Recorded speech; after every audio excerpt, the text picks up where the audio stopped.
Hello दोस्तों, नमस्कार। Study for girls में आपका स्वागत है। मेरा नाम है कमलेश महतो और नागपुरी श्रेष्ठ साहित्य के अंतर्गत बन के बड़ा भाग 1 में संकलित कहानियों को हम देख रहे हैं। इस कड़ी में मेरे ख्याल से यह जो झारखंड सीरियल में जो कहानियाँ हैं, ये हमारी आखिरी कहानी होगी, दीदी का नाम चिट्ठी। तो इसी कहानी को देखेंगे और पूरी नागपुरी का जो सिलेबस है झारखंड सीरियल के लिए वो हमारी समाप्त हो जाएगी इसी के साथ। तो चलिए शुरू करते हैं आज का ही वीडियो। तो कहानी है दीदी का नाम चिट्ठी और इसके जो लेखिका हैं वो डॉक्टर सविता केसरी हैं। चलिए शुरू करते हैं। दरअसल इस कहानी की भी हम वो करना चाह रहे थे, सारांश लिखना चाह रहे थे, लेकिन मुझे लग रहा था कि इस कहानी की में जो क्योंकि एक चिट्ठी है और इसका सारांशीकरण कर देने से ये ज़्यादा ही मैकेनिकल जैसा लग रहा था, इसलिए मैं सोच रहा हूँ कि नागपुरी में पढ़ दिया, जहाँ समझाने की ज़रूरत है वहाँ समझ लेंगे, हम लोग समझने की कोशिश करेंगे। तो चलिए, दीदी का नाम चिट्ठी और इसके जो रचयिता है, कहानीकार है डॉक्टर सविता केसरी, इसके बारे में जानते हैं। तो कहानी इस तरीके से शुरू होती है कि परम पूज्य दीदी सादर जोहार। हम हियाँ बेस तरी ही, अगर ऐसा नहीं लिखूँ तो बात आगे बढ़े नहीं खोजी से ले लिखे परत है, मुदा ऐसा लिखे हमके बेस नहीं लाग बुझा थे। हिने तोर चिट्ठी पढ़ के मन एक बार के कुम्हला जाए है, मतलब परेशान हो जाए है। मतलब इनको अपनी जो बड़ी दीदी है उसकी चिट्ठी जो मिला है उससे परेशान हो गई है। बुझालक हामले कर भाई में दुख और संताप करा लगे कुछ नखे। तोर चिट्ठी से जान ली भाटू रिटायर हो जाए हैं और हिने होने चलत हैं। अब देखिए, ये जो चिट्ठी लिख रहे, छोटी बहन लिख रही है बड़ी बहन को, और बड़ी बहन का चिट्ठी ये इसको मिल चुका है और उसमें वो अपनी बात कह चुकी है, जिसमें वो बता रही है कि कुछ उसने अपने दुख बताए हैं अपनी छोटी बहन को। इसलिए कह रहे हैं कि आपके पत्र पढ़ने के बाद मेरा मन क्या हो गया, एकदम से कुम्हला गया, परेशान हो गया है। अब क्यों, तो वो बता रहे। तो चिट्ठी से जान ली भाटू रिटायर हो जाए हैं, भाटू मतलब वही जीजा, और हिने हुने चलत हैं, हिने हुने घूम फिर रहे हैं। हमके ऐसा लागेला आदमी नौकरी से रिटायर भैर नहीं होवे बल्कि अपन ज़िंदगी से रिटायर हो जाएला। रिटायरमेंट कर संगे हंसी खुशी उत्साह उमंग सभे उकर से जुदा हो जाएला। तो यहाँ बताती है कि जो दुख बड़ी बहन छोटी बहन के समक्ष पत्र में बताती है, उसके हिसाब से बोल रही है कि आदमी जब नौकरी से रिटायर होता है तो ऐसा लगता है मानो वो ज़िंदगी से ही रिटायर हो जाता है। उसकी हंसी खुशी उत्साह उमंग सब कुछ मतलब कि नौकरी के साथ ही ख़त्म हो जाती है ऐसा। तो कि कैसे कहूँ, फिर छोटी बहन लिख रही आगे लिखती है, तो कि कैसे कहूँ तो कि घर से पैसा कौड़ी कर कतना मदद मिली, लेकिन जितना बनी हम करब। पैसा शायद मांग करी है बड़ी बहन, इसलिए कह रही। तोर ब्याहे घरी हमके तो तोर ई रिश्ता जेके तो ठेला गाड़ी लखे ढकेल के इतना दूर ले आन ले पसंद नहीं रहे।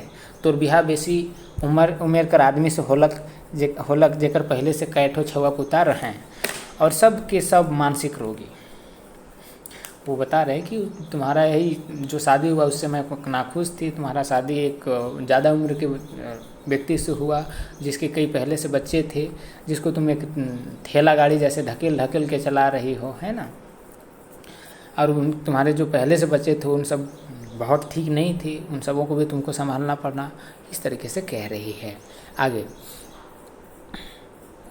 ऊँच हुआ मन कहियो तो के माया लखे नहीं बूझ होवें और कहियो तोर आत्मसम्मान के बुझे कोशिशों नहीं कैर होवें। तोर चिट्ठी में ये बात कर जिक्र से हम अंदाज पुख्ता होलक।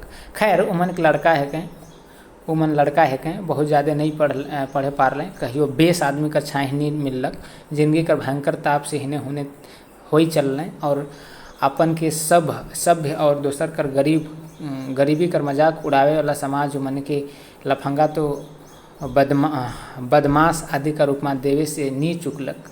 खैर यहाँ पर बात कर रही है जो उनके पहले से बच्चे हैं, उनकी दीदी के जो पहले से बच्चे हैं उनके बारे में, कि वो सब थोड़ा सा ऐसा हुआ कि उनको सही आदमी का साथ नहीं मिला, इस वजह से वो सब थोड़ा सा रास्ते से भटक गए हैं। वो ये भी एक आस करती है कि अगर अच्छे लोग मिल जाएंगे तो ठीक हो जाएंगे ऐसा।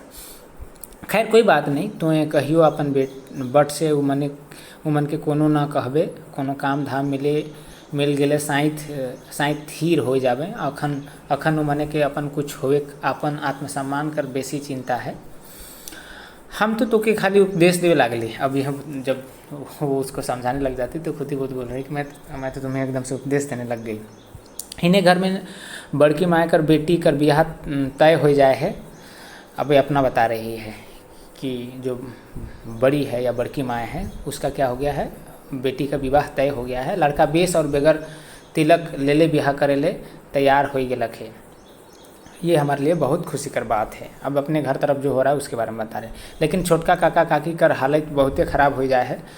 काका कर उम्र तो तुम्हें जानते ही एक 30-35 होवत है, मुदा उनकर दुइयों आँख में मोतियाबिंद हो जाए है। दिन हो के रात एको नहीं सूझे। उनके एगो चाँद नियर बेटा हुई है। काल उनके हम देखली अपन बेटा के कोरा ले रहे हैं और हाथ से उकर मुँह नाक गोड़ हाथ के छुई के सुंदरई के परखे के चेष्टा करत रहें। बड़ा खराब लागलक, बुझालक भगवान उनकर हाथ के लेते हैं, मुदा आँख के तो रह देते हैं। अब तो कहूँ आवे जाए नहीं पा रहे। तो यहाँ पर अपने जो चाचा हैं, काका हैं, उनके बारे में बता रहे हैं कि उनकी उम्र 30-35 साल ही हुई और उनको मोतियाबिंद हो गया है। उनका एक छोटा सा बेटा है जो चाँद जैसा खूबसूरत है, लेकिन वो जो उनके चाचा है उसको नहीं देख सकते, तो वो उनको पैर हाथ छू कर उनकी सुंदरता को परखने की कोशिश कर रहे हैं। उसके बारे में बता रहे हैं। खेती बाड़ी सब इसने में बिलाई गलक। अब की तो दसों उड़िया धान नहीं हो रहे, मतलब समझिए 10 खांची या 10 समझिए हाँ खांची धान नहीं होए है। वो अपनी बता रही हालत को। काका कर बिहार में तो आए रहीस, काकी कर दमकत मुँह देख ले और उनकर से बोले ले कतना हमरे उनकर आगे पीछे होवत रही तो के याद तो होबे करी। आपने काकी के देखबे तो चिन्हे नहीं पारबे, 2 साल में सूख के कांटा हो गए, चिंता कर मारे। तो अब यहाँ पर बता रहे अपनी जो चाची है उसकी शादी बहुत दिन नहीं हुआ, लेकिन उस समय जो सुंदर खूबसूरत थी अब उसका सब खत्म हो गया है, वो सूख कर कांटा हो गई है, इस तरीके से बता रहे हैं। और क्यों, चिंता के मारे दवाई बिरो कर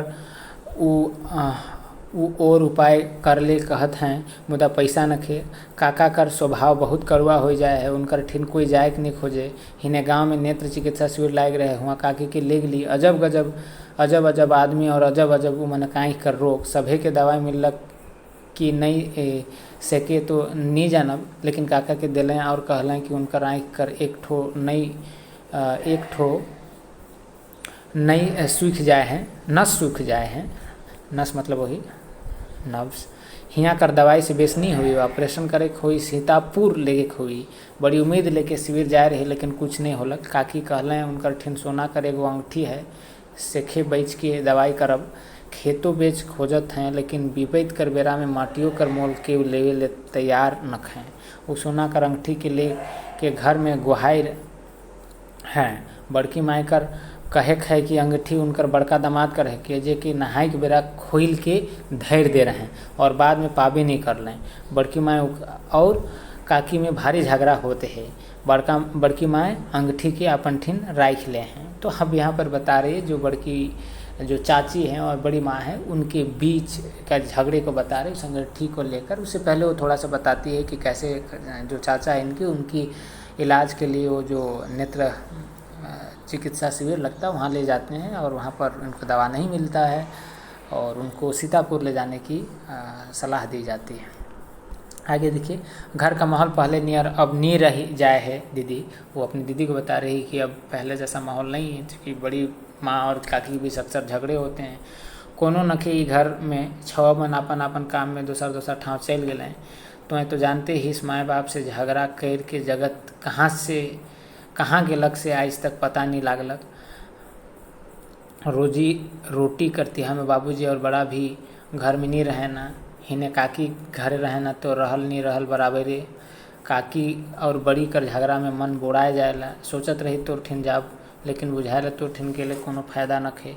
मन में किस्म कर भाव उठेला, का करूँ और का ना करूँ, कुछ नहीं बुझाए। खैर आगे जैसा हमके बुझाए करब, चिट्ठी का जवाब जरूर देव। तो यहाँ बड़ी दुखद है कि भाई समस्या उधर भी है इधर भी है। ये अपने दुख बता रहे हैं पत्र के माध्यम से कि हालत क्या है। तो ये है कहानी, मेरे ख्याल से समझ में आ ही जाना चाहिए। चलिए हम इनसे बनने वाले संभावित प्रश्नों को देख लेते हैं। दीदी का नाम चिट्ठी कहानी कर कहानीकार सविता केसरी हैं। उसके बाद दीदी का नाम चिट्ठी कहानी में कौन कके चिट्ठी लिखेला तो छोट बहन बड़ बहन के चिट्ठी लिखे, ई ध्यान रखे के आदमी नौकरी से रिटायर भर नहीं होवेला बल्कि अपने ज़िंदगी से रिटायर हो जाला। उपर्युक्त गद्यांश कौन कहानी में से लेवल गेलक है तो दीदी का नाम चिट्ठी, और इके कौन कहेला तो छोट बहन बड़ बहन के कहेला अपन चिट्ठी में। मोतियाबिंद के हो जाएला तो जे कहानीकार हैं उकर काका के हो जाएला।